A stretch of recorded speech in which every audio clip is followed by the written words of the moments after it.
World test championship के दूसरे दिन के खेल की पूरी रिपोर्ट कार्ड आपके सामने रखूं उससे पहले मैं आपको एक ऐसी जगह का नज़ारा कराना चाहता हूं जो बेहद ख़ास है और अगर आप लंदन आए तो इस जगह आना आप बिल्कुल भूल नहीं सकते या बिल्कुल मिस नहीं कर सकते। हम बात कर रहे हैं यहाँ पर लंदन ब्रिज की। मेरे ठीक पीछे आप लंदन ब्रिज देख रहे हैं और लंदन ब्रिज यहाँ की पहचान है। और इसके अलावा अगर हम जिस जगह पे खड़े हैं ये एक अलग तरीके का ब्रिज है जो टीम्स नदी को एक सिरे से दूसरे सिरे की तरफ जोड़ता है। और साथ में अगर आप देखें मेरे ठीक पीछे लंदन ब्रिज तो देख ही रहे हैं आप, यहाँ पर ढेर सारी कमर्शियल एक्टिविटीज़ भी होती हैं। आप देखें बड़े खूबसूरत यहाँ पे होटल्स भी हैं और साथ ही यहाँ पर ढेर सारे सैलानी भी आपको नज़र आ सकते हैं। और इसके अलावा बात अगर हम करें जो जो लोग यहाँ पर क्रिकेट देखने आए हुए हैं, बड़ी तादाद में यहाँ पर क्रिकेट फैंस भी आए हैं, वो भी इस जगह आना नहीं भूलते हैं। आप देखें मेरे ठीक पीछे और भी बड़ी ऊंची ऊंची बिल्डिंग्स हैं और ये ब्रिज है जहाँ पर लोग टीम्स नदी को के इस पार से उस पार जाते हैं। और ये खूबसूरत सी जगह मुझे लग रहा है एक बड़ा अट्रैक्शन का केंद्र है अगर जब भी आप यहाँ पर आते हैं। इसके अलावा मेरे अगर आप पीछे टीम्स नदी देखें तो यहाँ पर अक्सर आपको शिप खड़ी हुई नज़र आएगी और साथ ही स्टीमर्स भी यहाँ पर निकलते नज़र आते हैं। और ये उन जगहों में से एक है जहाँ पर आप आएंगे तो आप घंटों अपना समय बिता सकते हैं।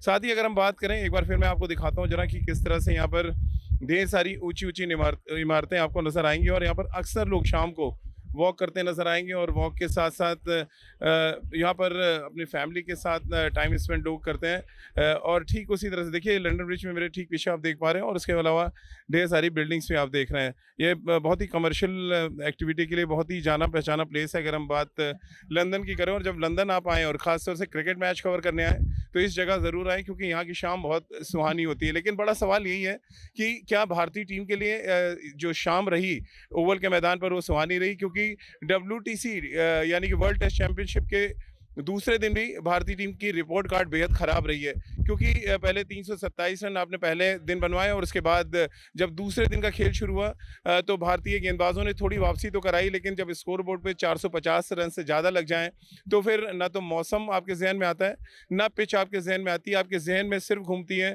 तो वो स्कोर बोर्ड की तस्वीर। और इसी वजह से भारतीय बल्लेबाजी अंडर प्रेशर होती नजर आई और नतीजा ये रहा कि पूरी की पूरी टॉप ऑर्डर की बल्लेबाजी भारतीय टीम की चरमराती हुई नजर आई। भारतीय टीम अभी भी 300 से ज़्यादा रनों से पीछे और ऐसे में भारतीय बल्लेबाजी पूरी तरह से एक्सपोज होती नजर आई। क्योंकि जिस तरह से आउट हुए, खासतौर से अगर हम चेतेश्वर पुजारा और शुभमन गिल की बात करें वो गेंद को वेल लेफ्ट करते हुए आउट हुए। जो एक टॉप ऑर्डर के बल्लेबाज से आप उम्मीद नहीं कर सकते कि वो गेंद को लेफ्ट करेंगे। यानी आप अगर टॉप ऑर्डर के बल्लेबाज हैं तो आप कोशिश करेंगे कि आप कम से कम अपनी ऑफ स्टंप को आप जानें, जो शायद मिस करते हुए नजर आए। पहले शुभमन गिल ने एक विकेट की बॉल को लीव किया और उसके बाद हम बात करें चेतेश्वर पुजारा की तो उन्होंने भी कुछ वैसे ही किया। यानी कि एक तरफ अगर हम गेंदबाजी में भारतीय टीम की रिपोर्ट कार्ड अगर तैयार करें तो वहाँ पर सिर्फ 2 गेंदबाजों को नंबर मिलेंगे जिनमें सबसे ज़्यादा नंबर सिराज को मिलेंगे। तो वहीं अगर हम बल्लेबाजी की बात करें तो जो टॉप 6 बल्लेबाजों ने बल्लेबाजी की उनमें शायद सबसे ज़्यादा नंबर रविंद्र जडेजा को मिलेंगे, क्योंकि बहुत ही पॉजिटिव अंदाज में उन्होंने बल्लेबाजी की और साथ ही इस बात को तय किया कि ऑस्ट्रेलिया का जो एग्रेशन है उसको वो सर पे नहीं चढ़ने देंगे। क्योंकि बाकी के बल्लेबाज पूरी तरह से अगर आप देखें तो असहाय नजर आ रहे थे, वो चाहे शुभमन गिल हो, रोहित शर्मा की बात कर लें, आप विराट कोहली को एक अच्छी गेंद पर वो ज़रूर आउट हुए जब मिचेल स्टार्क का बॉल उनका एकदम बॉडी पे आया और वो उसको नीचे नहीं खेल पाए। इसके अलावा ज़्यादातर बल्लेबाज अगर आप देखें जो प्रेशर क्रिएट किया ऑस्ट्रेलिया ने, उस प्रेशर के सामने धराशायी होते नजर आए। और अब हर किसी के जहन में ये बड़ा सवाल है कि भैया अब क्या होने वाला है, क्या गई भैंस पानी में। यानी कि मेरे ठीक पीछे आप टेम्स नदी का पानी तो देख रहे हैं, लेकिन क्या इस पानी में भारतीय टीम डूबती नजर आएगी, या जो मेरे ठीक पीछे आप लंदन ब्रिज देख रहे हैं ये लंदन ब्रिज बनने का काम अजीत किराने करेंगे और भारतीय टीम की नैया को पार लगा पाएंगे। कहना बहुत आसान है लेकिन मुझे लग रहा है करना बहुत ज़्यादा मुश्किल होने वाला है पूरी की पूरी भारतीय बल्लेबाजी के लिए। क्योंकि देखिए अगर आप बल्लेबाजों को सिलसिलेवार तरीके से आउट होने का एनालिसिस करेंगे तो आप उनके नंबर्स लगातार कम करते चले जाएंगे। और इसीलिए जब भी मैं यहाँ से अपनी रिपोर्ट कार्ड दे रहा हूँ, यानी कि आपको भारतीय टीम की रिपोर्ट कार्ड दे रहा हूँ, तो एक समय जहाँ भारतीय टीम की तमाम गलतियाँ मैं आपको दिखा रहा हूँ, वहीं साथ ही क्या कुछ वो अच्छा कर सकते हैं, यानी कि प्रमोशन कहाँ पे उनको मिल सकता है, ये बात भी आपके सामने रख रहा हूँ। अब क्योंकि अजिंक्य रहाणे क्रीज पर हैं, 2 बार उनके बॉल भी लग चुकी है, लेकिन जो गट्स की बात करते हैं, जो जिगरा दिखाने की बात कर रहे हैं, वो अजिंक्य रहाणे यहाँ पर दिखाते हुए नजर आए हैं।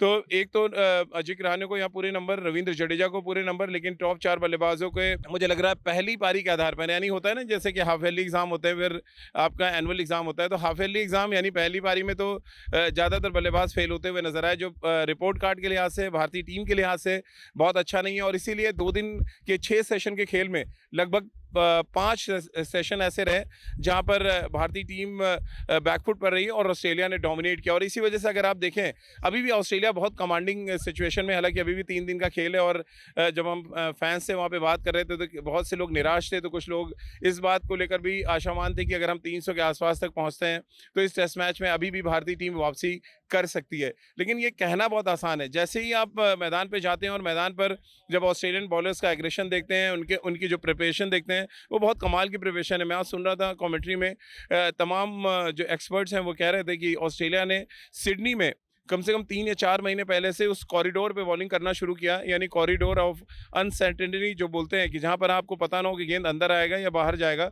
और उसी वजह से भारतीय टीम लगातार यहां पर स्ट्रगल करती रही, खासतौर से बॉलिंग की अगर आप बॉलिंग देखें, मिचेल स्टार्क ने जिस तरह की गेंदबाजी की, या कमिंस या ग्रीन की आप बात कर लें, सब उसी कॉरिडोर में गेंद डालते नजर आए। अब आ जाते हैं उस इंपॉर्टेंट मुद्दे पर जो इस रिपोर्ट कार्ड में बहुत अहमियत रखती है, और वो है नेथन लॉयन का टीम में खिलाया जाना ऑस्ट्रेलिया की तरफ से, और अश्विन को टीम से बाहर बिठाना, जो शायद कतई रास नहीं है। अगर आप देखें, इतने ढेर सारे लेफ्ट हैंडेड बैट्समैन हैं, लेकिन उनके खिलाफ आप रविंद्र जडेजा को खिलाते हैं बिकॉज वो बैटिंग अच्छी करते हैं।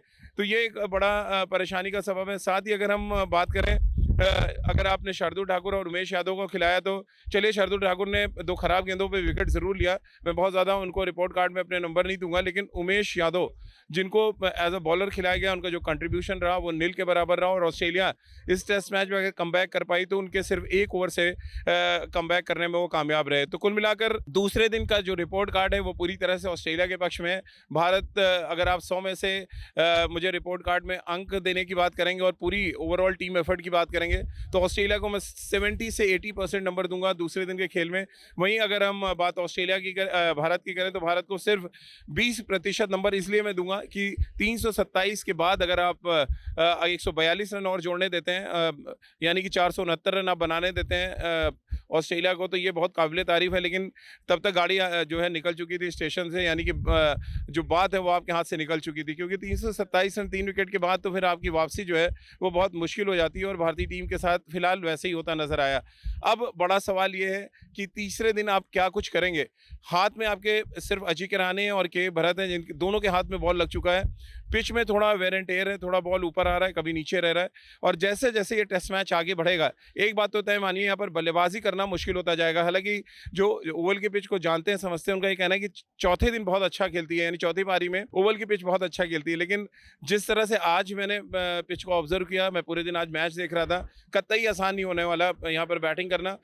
तो बहुत ज़रूरी है कि आप पहले ऑस्ट्रेलिया के स्कोर के क्लोज तक जाएं, यानी कि अजिंक्य रहाणे और के भरत, जिन पे बड़ी जिम्मेदारी है कि स्कोर को जितना वो ऑस्ट्रेलिया के स्कोर के पास ले जा सकें, उस लीड को कम कर पाएं, तभी आप इस टेस्ट मैच में बने रहेंगे। नहीं तो अगर आप लंच तक भारतीय पारी सिमट जाती है, तो फिर इस टेस्ट मैच को चौथे दिन खत्म होते देर नहीं लगेगी। तो ऑस्ट्रेलिया एक तो पहले बात ये चाहेगा कि वो इस टेस्ट मैच में फॉलो ऑन ना कराएं, बल्कि खुद बल्लेबाजी करें, एक बड़ा टारगेट पहले भारत के लिए सेट करें और भारत को अंडर प्रेशर रखें इस पूरे टेस्ट मैच में। और अभी 2 दिन के खेल के बाद तो हालात ऐसे ही लग रहे हैं कि आप चाहे आप लंदन ब्रिज बना लें या टेम्स नदी पे स्टीमर चला लें, पार कर पाना बहुत मुश्किल हो रहा है ओवल के मैदान को कुल मिलाकर। और इसीलिए मैं आज एक ऐसी जगह आया जहां से मैं बात कर सकूं कि किस तरह से यहाँ पर भारतीय टीम के लिए परेशानी आ चुकी है। यानी लंदन ओवल के मैदान से अगर मैं लंदन ब्रिज आया हूँ, तो आप समझिए कि क्या कुछ दिक्कतें हैं। स्टीमर मेरे ठीक पीछे आप जाते देख रहे हैं, और क्या भारतीय टीम के लिए को अजिंक्य रहाणे स्टीमर चला पाएंगे ओवल के मैदान पर? ये बड़ा एक ऐसा प्रश्न है जिसका जवाब तो मुझे अब लग रहा है ओवल टेस्ट मैच के तीसरे दिन मिलेगा।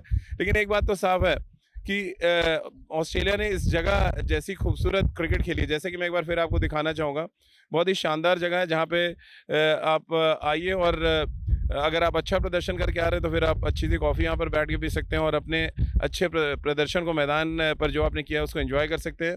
और अगर आपने नहीं किया है तो फिर आप यहाँ बैठकर ये भी सोच सकते हैं कि अगले दिन आपको क्या करना है। मसलन अगर आप भारतीय टीम के सदस्य हैं तो आप आएँ, नदी के किनारे बैठें और ये सोचें कि आपको क्या कुछ करना है।